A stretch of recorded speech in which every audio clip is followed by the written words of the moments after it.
Hi guys, so when you think that the Tories couldn't stoop any lower, they break their own records almost on a weekly basis. Remember that MP who crossed the aisle from the Tory bench to the Labour one last Wednesday? Well, it seems that he was threatened by his own party if he didn't toe the line on feeding hungry school children during the pandemic.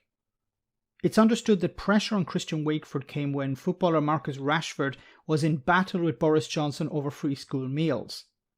Media reports claim that Tory whips blackmailed MPs plotting to oust Johnson by issuing threats to block money for vital services in their constituencies.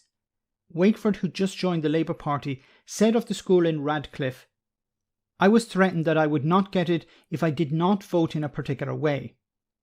As Johnson is ultimately responsible for the whip's behaviour and they are unable to act without his consent, it seems the blackmailing and bullying must stem from the Prime Minister himself. Another threat issued to rebels within the Tory party was that damaging stories would be published in newspapers friendly to the Prime Minister, probably the Telegraph or the Mail.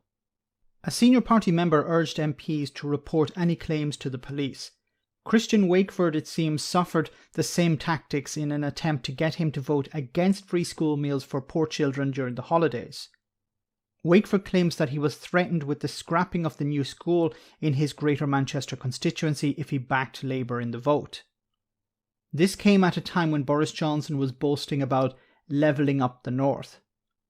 Wakeford told the media, and I quote, "I was threatened that I would not get the school for Radcliffe if I did not vote in a particular way.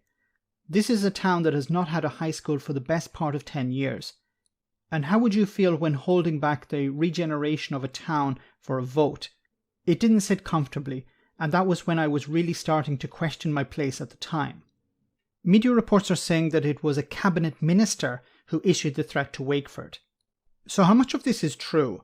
I myself am sceptical. Yes, the whips issue threats, and some will no doubt be illegal, such as blocking money for a constituency in order to force an MP to vote a particular way. The reason I'm not fully buying this is that on the motion presented to Parliament by the Labour Party in October 2020, only 5 Tories voted against it. This means the vast majority voted with the government. There wasn't really a rebellion.